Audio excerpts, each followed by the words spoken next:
Hello, dear cooking friends, and welcome to my kitchen.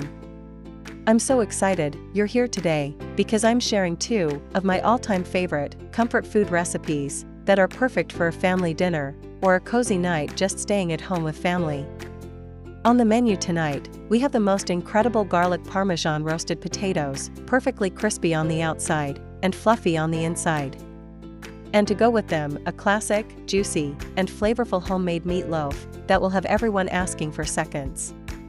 Plus, we've got some fluffy homemade yeast rolls to soak up all that deliciousness.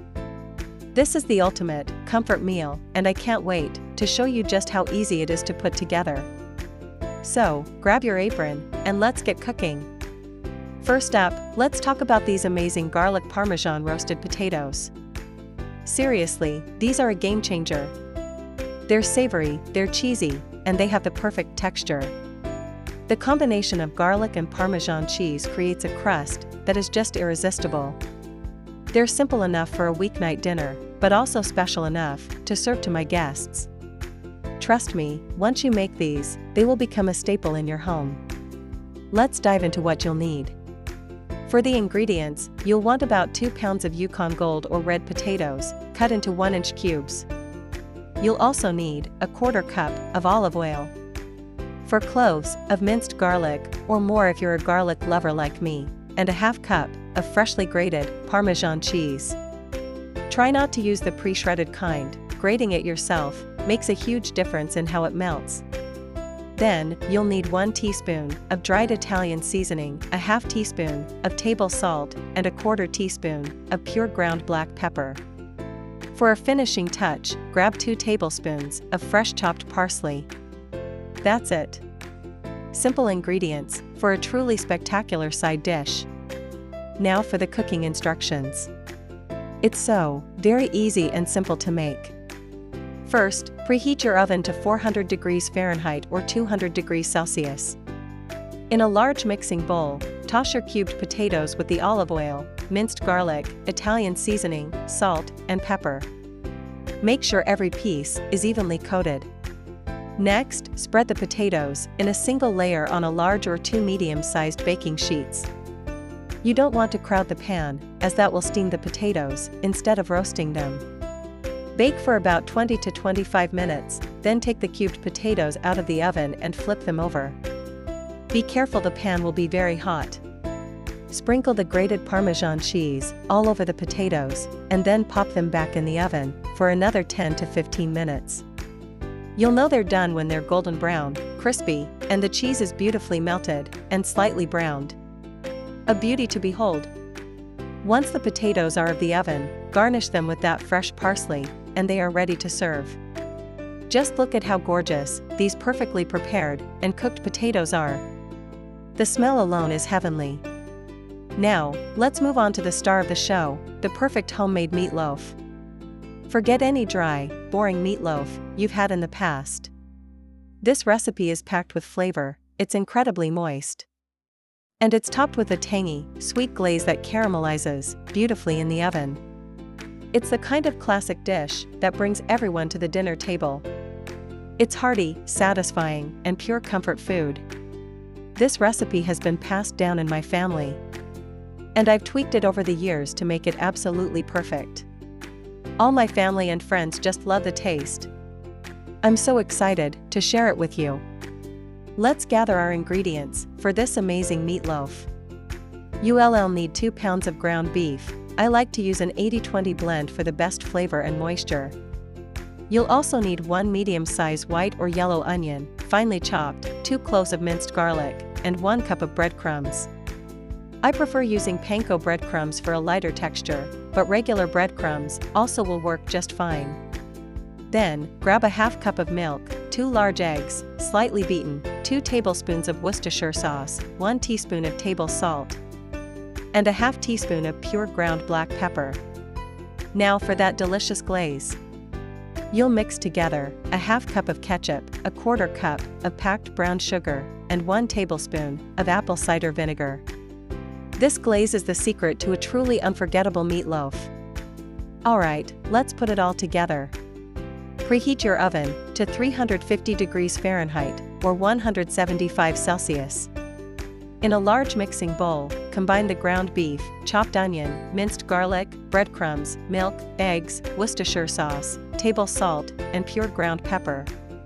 Now, get in there with your hands, and mix everything together until it's just combined. Be careful not to overmix, as that can make the meatloaf tough. Shape the mixture into a loaf shape, about 9 by 5 inches, and place it in a baking dish or on a foil-lined baking 1-inch high sheet. You will get some tallow to pour off the meatloaf. In a separate small bowl, whisk together the ketchup, brown sugar, and apple cider vinegar for the glaze. Spoon about half of this glaze over the top and sides of the meatloaf. Bake for 45 minutes. Then take it out and spread the remaining glaze over the top.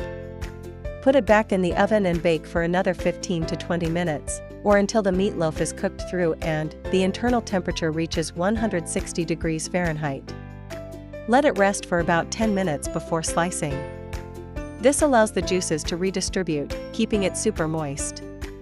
And there you have it, a beautiful, juicy meatloaf ready to be devoured. And that's a wrap on our perfect comfort food dinner. We've made crispy, cheesy garlic Parmesan roasted potatoes and a tender, flavorful homemade meatloaf that is sure to become a family favorite. I hope you've enjoyed cooking along with me today. These recipes are all about bringing warmth and happiness to your table, and I love sharing them with you. What are some of your favorite comfort foods? Let me know in the comments below. I always love hearing from you and getting new and better cooking ideas. If you enjoyed this video and want more simple, delicious recipes, please give it a thumbs up. And please don't forget to subscribe to the channel and hit that notification bell so you never miss a new video. I'm so very happy that you have watched my cooking video, and I have a special bonus recipe for your perfect meal. Easy homemade yeast rolls recipe. Ingredients: 4 to 5 cups all-purpose flour, 2 tablespoons rapid rise instant yeast, 1/3 cup granulated sugar, 1 teaspoon table salt, 1½ cups warm whole milk about 110 degrees Fahrenheit, 5 tablespoons butter softened, 1 egg room temperature, 2 tablespoons melted butter. Making easy yeast rolls instructions. Combine 3 cups of flour, yeast, sugar, salt, warm milk, butter, and egg in the bowl of a stand mixer. Attach the dough hook and turn the mixer on to the lowest speed and mix until flour is incorporated, scraping down the sides of the bowl as necessary. Increase mixer speed to medium and beat dough for 2 minutes. Add ½ cup flour and blend with the dough hook until incorporated. Add another ½ cup flour and repeat, mixing at medium speed for another 2 minutes until a ball of dough is formed. Add additional flour as necessary. The dough should be slightly sticky and soft and pulling away from the edge of the bowl. Transfer the dough into a lightly greased bowl and cover it with a towel or plastic wrap.